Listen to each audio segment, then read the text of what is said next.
Okay, so now we reach the end of the film, and its terrible, tragic conclusion. I love it so much. That he's given a second chance and it all goes the same. And this is true for a lot of people. A lot of people make the same mistakes over and over. Drug addicts, people who have sexual fetishes. You get in a loop and you have to have the same thing and the same thing and the same thing, and you can't get out of it and you can't change. He takes her back to that tower to confront, because he realizes, right? He recognizes the necklace. She kept the necklace from the scam. She shouldn't have done that. She kept the necklace from Gavin Elster's scam.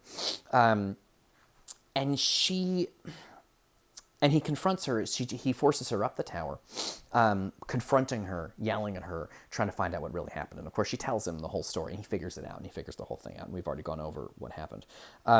It's interesting what he says to her in the argument, because he says to her, he made you over like I made you over, only better. He's talking about Gavin. What's really interesting about this is this seems like a movie about Jimmy Stewart sort of fighting to get back the woman he loves who died. But the real villain of the piece is Gavin. What really pisses him off about Judy, it's bad enough that he doesn't have Madeline anymore, but what's really pissing him off is what Gavin did. Why? Because at the beginning of the movie, the issue is his weakened masculinity. And Gavin is the strong, tough guy who's building ships and has a big office full of important paintings and does manly shit. He's like the tough guy. And he's upset that Gavin has sort of done this already. He's upset that he lost Madeline. He's upset at Judy for impersonating Madeline, but what he's really upset by, or for inventing Madeline, but what he's really upset is the way Gavin has been manipulating this whole thing from the beginning. And to say that Gavin made you over like I did, only better. Because Gavin made it seem real, whereas when Jimmy Stewart did it, he knew it was only just a copy, a counterfeit, just like, the necklace from the painting. They weren't even real jewels, I'm sure. It's just a fake necklace. So he's upset. Gavin made you over like I did, only better. The whole idea that Gavin did it better than Jimmy Stewart it's not about the woman. The woman is just the point of competition between the men. If you've ever seen a movie where two men fight over a woman, a lot of people will point out that like the real intense relationship isn't between either guy and the woman. It's between the two guys. They're fighting. The fighting with each other is where all of the sort of tension and power in the movie comes from. The most intense relationship in the movie is between the two men who are fighting. The woman is just the thing they're fighting over. They don't really give a shit about her. What they really want to do is defeat the other guy. And that is, it's very fucked up. This movie is incredibly fucked up. He made you over like I did, only better. And you were a very apt pupil. You're very apt pupil. I can't do a Jimmy Stewart impression. A very, very apt pupil. Pupil. You're a very apt pupil. I can't do it.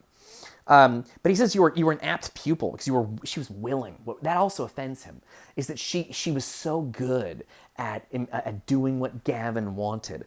So he's mad at Gavin as the alpha male, but he says, and it goes by very quick, and blink and you'll miss it, but like you were his girl.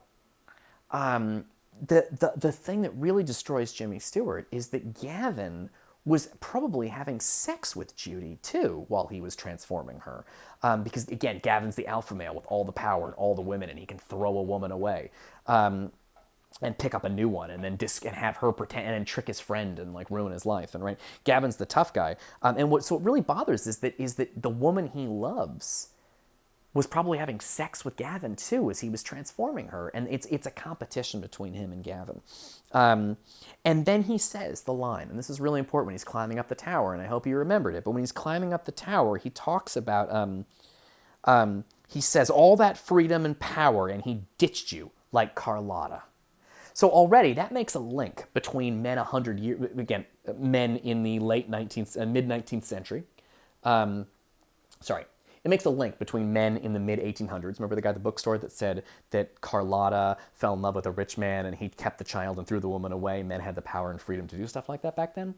Gavin 100 years after that, not in 1858, but in 1958, is able to do the same thing, throwing women away. He had the power and freedom. They have those same two words the bookseller said to Jimmy Stewart. Jimmy Stewart now says to Judy that Gavin had the power and the freedom because he's an alpha male, like from a totally different century. And he's jealous and angry about it. And this isn't really about love. This is about masculinity. And he's really pissed off that Gavin's more manly than he is and more masculine. He has that power. He had the power and freedom to throw away his wife, like Carlotta. And then he tells her, you shouldn't have been so sentimental. You shouldn't have kept the necklace, right? But it's interesting that sentimental, she had emotions over what she did, and that's what killers shouldn't be sentimental. But the reason she was sentimental is because she loved him. What's really tragic about this movie is he's so close to getting it right. He loved Madeline, and Madeline, Judy, loved him. And then she dies, he thinks. He finds this girl again, and she genuinely actually loves him. She fell in love with him. It's just that he can't accept her as anything other than that fetishized, perfect version. And he climbs the tower. He conquers his vertigo.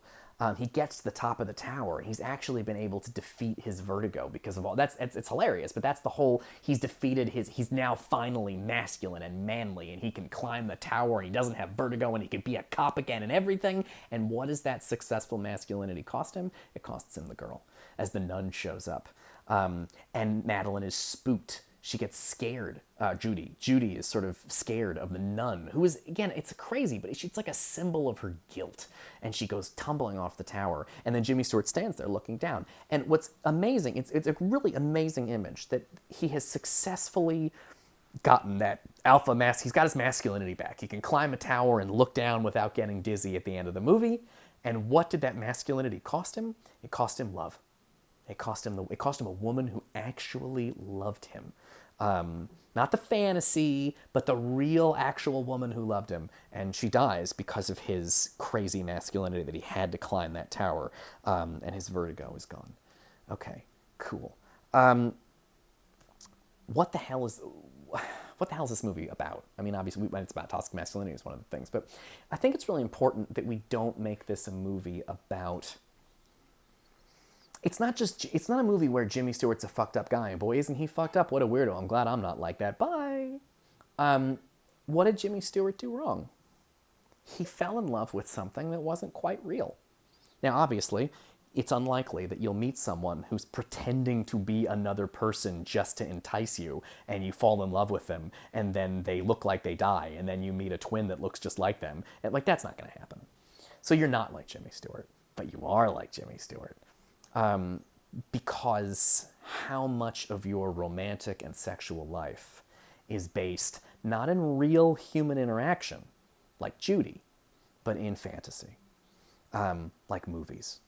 How much of your romantic and sexual life is determined by fantasy images? Madeline is a fantasy image. She does not exist. She is created just to sort of hypnotize Jimmy Stewart, and it works. Well, you know what else is created just to hypnotize you, and it works? Movies, video games, pornography, hardcore porn, romantic comedies, Disney princess movies. Have any of these things given you fantasy images in your head?